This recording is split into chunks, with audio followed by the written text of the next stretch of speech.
देश के कई युवाओं का सपना होता है कि वो अमेरिका में जाकर बसे हैं। इसके लिए कुछ लोग अवैध तरीके से एंट्री भी करते हैं।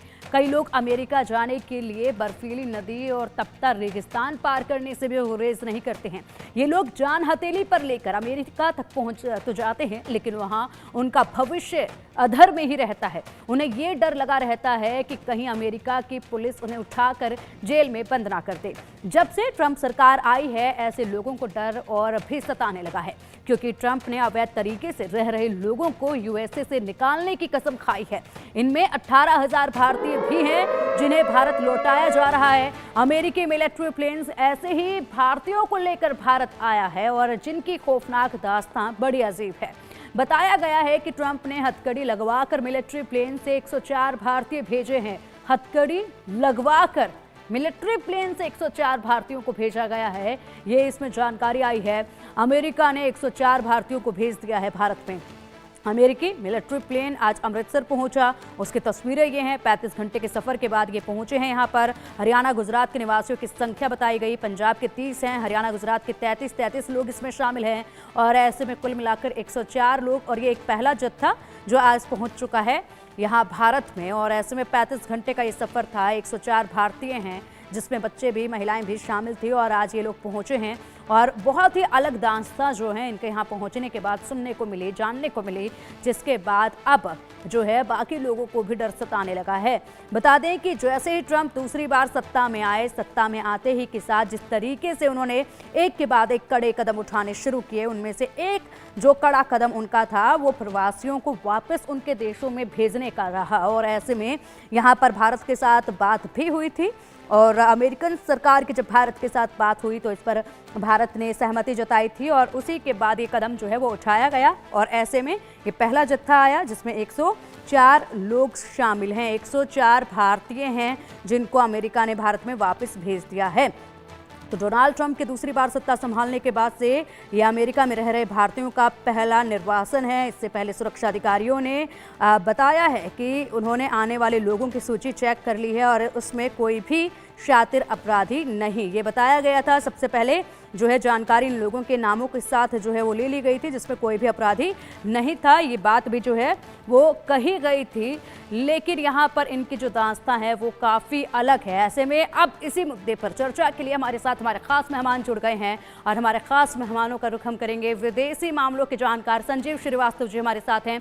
संजीव जी, बहुत बहुत स्वागत है आपका इंडिया न्यूज़ पर। और साथ ही रिटायर्ड मेजर मोहम्मद अली शाह जी हमारे साथ हैं जो कि डिफेंस एक्सपर्ट हैं। अली शाह जी, बहुत स्वागत है आपका इंडिया न्यूज़ पर। सबसे पहले संजीव जी, आपका रुख मैं करना चाहूँगी। आज पहला जत्था आ चुका है और ऐसे में ये जो भारतीय हैं इनको भेज दिया गया है अमेरिका की तरफ से। अलग दास्तां जो है वो सुनी जा रही है। 35 घंटों का ये सफ़र था, उसके बाद भारतीय यहाँ पर पहुँच गए हैं। इनकी पूरी सूची को पहले चेक किया गया। 104 भारतीय हैं। इसके बाद और भी कई ऐसे प्लेन जो हैं वो आएंगे जो हमारे भारतीयों को लेकर आएंगे और ये पहला जत्था यहाँ पहुँचा है। क्या कहेंगे आप? देखिए, इलीगल इमाइग्रेशन किसी भी राष्ट्र के लिए एक चुनौती है। इलीगल इमाइग्रेशन भारत के लिए भी एक चुनौती है। भारत के अंदर भी अनेकों इलीगल इमाइग्रेंट्स रहते हैं जिनके की डिपोर्ट करने की बातें यहाँ पर भी हम समय समय पर करते हैं। और यूनाइटेड स्टेट्स ऑफ अमेरिका में भी ऐसे जो भी लोग जो कि अवैध तरीके से डंकी रूट इत्यादि का इस्तेमाल करते हुए, अनेक फोर्स्ड डॉक्यूमेंट्स वगैरह का इस्तेमाल करते हुए यदि उन्होंने वहाँ पर प्रवेश किया है तो जाहिर है कि ऐसे जो इमाइग्रेशन को उचित नहीं करार दिया जा सकता। और भारत ने ये हमें लगातार इस बात को कहा कि जो भी ऐसे वेरीफाइड इलीगल इमाइग्रेंट्स जो भारतीय हैं वो अमेरिका में अगर होंगे और अमेरिका में इसकी अगर सूची उन्हें दी जाती है तो भारत उनको लेने को तैयार है। और भारत, आप जानते हैं कि अपने नागरिकों को, चाहे वो किसी भी तरीके की स्थितियों में क्यों ना हो, कैसे भी तरीके का उन्होंने क्यों न व्यवहार किया हो, लेकिन यदि वो संकट में होते हैं तो भारत उन्हें मदद करता है। और इसी वजह से भारत ने लगभग 18,000 ऐसे इलीगल इमाइग्रेंट्स हैं कि जिनकी की संख्या 18,000 तक की हो सकती है। और उसमें से जाहिर है कि वेरिफिकेशन का जो प्रोसेस है उस करने के बाद भारत उनको जो है अपने देश में लेगा। लेकिन एक बात मैं अवश्य कहना चाहूँगा कि आपके चैनल के माध्यम से कि ऐसे इलीगल इमाइग्रेंट्स जिनका की वेरिफिकेशन हो चुका है लेकिन उनका यदि कोई क्रिमिनल बैकग्राउंड न हो, यदि वो किसी तरीके से ऐसे खतरनाक अपराधों में लिप्त ना रहे हों, तो उनके साथ एक मानवीय व्यवहार किया जाए। उनके साथ इस तरीके का हैंडकफ करना और एक मानवीय जो गरिमा को गिराने जैसी जो बात है, उनके साथ ऐसा करने से यदि अमेरिका बचेगा तो ये अमेरिका के लिए भी बेहतर होगा। और मेरा ऐसा मानना है कि अमेरिका को के अथॉरिटीज को इस बात का संज्ञान लेना चाहिए कि एक जो मानवीय जो गरिमा और मानवीय संवेदना का ख्याल रखते हुए उन्हें एक सम्मान के और जो यथोचित जो उनका ट्रीटमेंट हो सकता है, जो एक प्रॉपर मानवीय जो ट्रीटमेंट हो सकता है, उसको अवश्य किए जाने की आवश्यकता है। इस तरीके के जो विजुअल्स हैं, ये जाहिर है कि ये अच्छे विजुअल्स नहीं है। और यदि कोई क्रिमिनल बैकग्राउंड का ना हो, कोई संदिग्ध ना हो, कोई ऐसा इतिहास किसी का ना रहा हो, एक सामान्य तरीके से वो मान लीजिए अवैध तरीके से अगर प्रविष्ट कर ही गया है, तो उसके साथ कम से कम एक जो बेसिक जो ह्यूमन ट्रीटमेंट है, उनके साथ एक सम्मान का ट्रीटमेंट होना चाहिए। ये बात मैं अवश्य कहना चाहूंगा। लेकिन जो इलीगल इमाइग्रेशन है वो भारत के लिए भी चुनौती है, अमेरिका के लिए भी चुनौती है। और इस दिशा में आप जानते हैं कि डोनाल्ड ट्रंप प्रशासन लगातार इस बात को कहता रहा कि यदि वो सत्ता में आएंगे, राष्ट्रपति बनेंगे, तो इलीगल इमाइग्रेंट्स को वो अपने देश से डिपोर्ट करेंगे। और जाहिर है कि वो अपनी इस बात को कह रहे हैं। लेकिन एक बात मैं पिंकी जी अवश्य कहना चाहूंगा अंत में कि यूनाइटेड स्टेट्स ऑफ अमेरिका के राष्ट्रपति डोनाल्ड ट्रंप इमाइग्रेशन के ऊपर सख्त रुख तो रखते हैं, लेकिन डोनाल्ड ट्रंप के प्रशासन को ये नहीं बोलना चाहिए कि यूनाइटेड स्टेट्स ऑफ अमेरिका में अगर देखें तो सभी इमाइग्रेंट्स हैं। ये नेशन ऑफ इमाइग्रेंट्स कहा जाता है। यदि डोनाल्ड ट्रंप और उनके जो मंत्रीगण हैं और जो तमाम इमाइग्रेशन के अधिकारी हैं, वो अपने अगर फैमिली हिस्ट्री को अगर ट्रेस करना शुरू कर दें, तो कोई यूरोप में मिलेगा, तो कोई अफ्रीका में मिलेगा, तो किसी के रूट लैटिन अमेरिका में मिलेंगे। और यूनाइटेड स्टेट्स ऑफ अमेरिका को इमाइग्रेंट्स नहीं बनाया है, और ये इमाइग्रेंट्स का ही नेशन रहा है। और ये अलग है कि पहले के जो इमाइग्रेंट्स थे वहाँ पे अब नेटिव सिटीजन कहे जाने लगे, लेकिन वास्तविक रूप से देखें तो वहाँ पर जो रेड इंडियंस की जो कम्युनिटी थी वो वहाँ के मूल निवासी थे, और शेष तो सब इमाइग्रेंट्स ही हैं। तो ये जो इमाइग्रेशन के ऊपर बहुत ज़्यादा सख्त रुख रखना और इमाइग्रेशन के ऊपर बहुत ही कठोर तरीके से व्यवहार करना, ये अमेरिका के लिए भी अच्छा नहीं होगा। और मेरा ऐसा मानना है कि डोनाल्ड ट्रंप का जो प्रशासन अभी शुरुआती दौर में है, जैसे जैसे ये प्रशासन थोड़ा सेटल करेगा, वैसे वैसे उसको इस रियलिटी का आभास होगा कि इमाइग्रेंट्स ने अमेरिका को बनाने में किस तरीके का जो है रुख भूमिका अदा की है। और उसमें मैं थोड़ी नरमी आने की संभावना मैं आने वाले महीनों में मैं जरूर देखता हूँ। ठीक है संजीव जी, आएंगे आपके पास। फिलहाल हम हमारे दर्शकों को वो रूट भी अब बता देते हैं, वो रूट भी अब समझा देते हैं। 35 घंटों का जो रूट, जो सफ़र तय किया है यहाँ इन 104 भारतीयों ने, वो रूट हम यहाँ पर समझा देते हैं किस तरीके से इनको लाया गया है। यूनाइटेड स्टेट्स से यहाँ से रवानगी हुई है। यूनाइटेड स्टेट्स के बाद मैक्सिको, मैक्सिको के बाद यहाँ पर ग्वाटेमाला, मैक्सिको के बाद ग्वाटेमाला पहुँचे हैं। उसके बाद यहाँ पर निकारागुआ पहुँचे हैं। निकारागुआ के बाद जो अगला इनका स्टेशन था वो था पनामा के बाद कोलंबिया पहुंचे हैं। कोलंबिया के बाद इक्वाडोर पहुंचे हैं और उसके बाद यहां से सीधा भारत आए हैं। तो इस तरीके से यहाँ 104 भारतीयों को अमेरिका से आज लाया गया है। इंडिया में आकर अमृतसर में यहाँ पर लैंड किया है प्लेन, और इसी के साथ ही वहाँ पर व्यवस्थाएं जो है वो कड़ी देखी गई। जहाँ पर तस्वीरें खासी निकलकर जब सामने आई, इनको लेकर जब पहुँचे थे, ऐसे में दास्तां भी जो है वो कई सुनी गई हैं। अब ये पूरा रूट है, 35 घंटों का ये सफ़र था। और अब चलिए रुक करेंगे हमारे ख़ास मेहमानों का, जो कि लगातार महत्वपूर्ण जानकारियाँ दे रहे हैं। चर्चा लगातार जारी है। मोहम्मद अली शाह जी, आपसे जानना चाहेंगे, 104 आज भारतीय जो हैं वो वापस आ चुके हैं। कड़ा रुख जो है वो देखा गया। जैसे ही दूसरी बार डोनाल्ड ट्रंप सत्ता में आए, उसके बाद से लगातार एक के बाद एक कड़े फैसले वो ले रहे हैं। ऐसे में अब जो भारतीय थे, जो बिना किसी डॉक्यूमेंट के अवैध तरीके से पहुंचे हुए थे, वहां पर रह रहे थे, उनकी वापसी कर दी गई है। हालांकि इससे पहले भारत के साथ बातचीत हुई थी, जिस पर सहमति जो है भारत ने जताई थी। इसके बाद अभी और भी लोग जो हैं वो आने बाकी हैं। जी पिंकी जी, देखिए बहुत ही गंदा दृश्य आज दिखा था जब अमृतसर में पहला जहाज C-17 जब लैंड करा। ये मिलिट्री एयरक्राफ्ट है, इसकी जो खर्चा होता है इसके ऊपर, ये चार्टर्ड फ्लाइट से भी 5 गुना ज्यादा, तकरीबन मान लीजिए 1 घंटे की फ्लाइट तकरीबन 25 लाख रुपए पर पैसेंजर मान लीजिए, तकरीबन मोटे मोटे तौर पे। और अगर 12 घंटे लगा दी तो आप सोचिए कितना खर्चा हुआ होगा।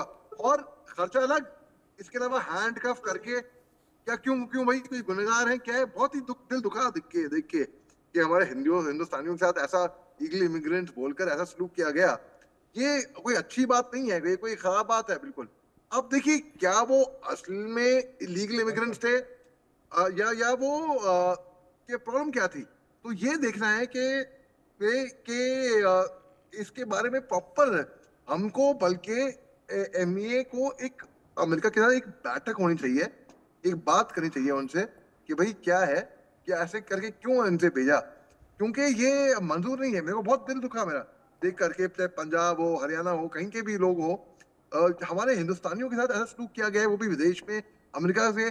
और आज की तारीख में अमेरिका को बहुत जरूरत है हिंदुस्तान की, जितना हिंदुस्तान को जरूरत नहीं है अमेरिका की, अमेरिका को जरूरत है हिंदुस्तान की।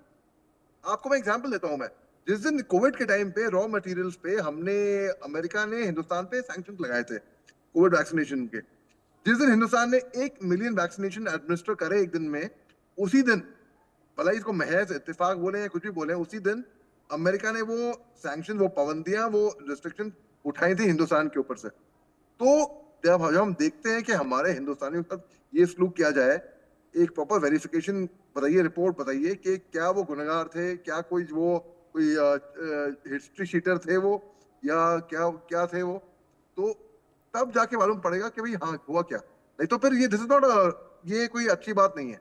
मैं इसको बहुत ही मैं तो देख के बिल्कुल नाखुश हुआ ये देख के। जी बिल्कुल, अगर बात की जाए तो जिस तरीके से बताया जा रहा है यहाँ पर, अगर संजीव जी हम आपसे जानना चाहें तो भारत का कोई कानून इन लोगों ने नहीं तोड़ा, क्योंकि भारत से जब ये लोग रवाना हुए थे वैध तरीके से ये लोग वहाँ पर गए थे, लेकिन वहाँ पर जाकर जो इनके ऊपर इल्ज़ाम लगा है वो डंकी रूट फॉलो करने का इल्ज़ाम लगा है, जिसके चलते ये सीमा पार की और वहाँ पर रह रहे थे। इस तरीके से इल्ज़ाम जो है इन पर लगाए गए। हालांकि भारत से ये वैध तरीके से गए थे। ऐसे में यहाँ पर कुछ बच्चे भी इनमें शामिल थे, 25 महिलाएं भी इनमें शामिल थी, उन सभी को भेज दिया गया है वापस में। अलग अलग क्षेत्र से अगर बात की जाए तो एक एक राज्य से 33 लोग हैं इसमें। हरियाणा की बात करें या फिर हम गुजरात की बात करें, पंजाब से 30 हैं, हरियाणा से 33 हैं, गुजरात से 33 हैं। तो सबसे ज्यादा जो संख्या है वो पंजाब, हरियाणा और गुजरात से ही है संजीव जी इन लोगों की। देखिए पिंकी जी, मैं आपके चैनल के माध्यम से, बड़े सम्मानित चैनल के माध्यम से मैं ये कहना चाहूँगा कि भारत की सरकार को यूनाइटेड स्टेट्स ऑफ अमेरिका की सरकार से इस बात को लेकर के बात करनी चाहिए कि जो भी वेरीफाइड जो इलीगल इमाइग्रेंट्स अमेरिका में पाए गए हैं उनको भारत तो ले रहा है, लेकिन उनके साथ एक जो बेसिक ह्यूमन जो ट्रीटमेंट, एक गरिमामयी जो व्यवहार है वो किया जाना चाहिए। और उनके साथ कुछ इस तरीके का बर्ताव नहीं होना चाहिए कि जैसा कि किसी अपराधी के साथ किया जाता है। अमेरिका में मैंने ये रिपोर्ट भी देखी है कि अमेरिका कुछ ऐसे इलीगल इमाइग्रेंट्स को गुआंटानामो बे भी भेज रहा है, क्योंकि अमेरिका को इस बात का भरोसा नहीं है कि वो जो कुख्यात क्रिमिनल्स हैं वो फिर से वापसी ना कर लें। तो ऐसे में वो उन्हें अपने जो एक मिलिट्री बेस में रखना चाहता है। लेकिन ये जो भारतीय हैं जिनकी जो उनको अमेरिका अभी बाहर भेज रहा है, उनमें से जो रिपोर्ट्स अभी तक सामने आई हैं कि उसमें से क्रिमिनल बैकग्राउंड का कोई नहीं है। और यदि कोई क्रिमिनल बैकग्राउंड का व्यक्ति होता है तो उसके साथ जरूर ये सतर्कता बरतने के लिए हैंड कफिंग वगैरह की जा सकती है। लेकिन जो व्यक्ति क्रिमिनल बैकग्राउंड का नहीं है, जो किसी साजिश का शिकार होकर के, तमाम जो ट्रेवल एजेंट्स की साजिशों का शिकार होकर उनके द्वारा एक्सप्लॉइट होकर के अपने जीवन का और पूरे परिवार का 40-50 लाख रुपए, जैसा कि जो रिपोर्ट्स आती हैं कि कम से कम ये खर्च करते हैं और अपने पूरे जीवन को दांव में लगाते हुए वहां प्रवेश करने की कोशिश करते हैं, और कई तो उसमें बड़ी संख्या में लोग उसमें मारे भी जाते हैं। तो ये जो बड़ी साजिश का शिकार हुए जो लोग हैं, जिन्होंने सब कुछ पहले कमा रखा है, उनके साथ यदि इस तरीके का किया जाएगा कि उनकी हैंड कफिंग वगैरह की जाएगी, जबकि उनका कोई ऐसा व्यवहार नहीं रहा है कि उन्होंने कोई क्रिमिनल एक्टिविटी की है, तो उनके साथ एक गरिमामयी व्यवहार अमेरिका करे। और भारत इस बात की अपेक्षा करेगा, भारत और अमेरिका की जो स्ट्रेटेजिक पार्टनरशिप है। बिल्कुल संजीव जी, अभी तो 104, बिल्कुल संजीव जी, अभी तो 104 यहाँ पर भारतीयों को वापस भेजा गया है, जिसमें बच्चे भी शामिल थे, महिलाएं भी शामिल थे। और ऐसे में हथकड़ी लगाने की जब बात आती है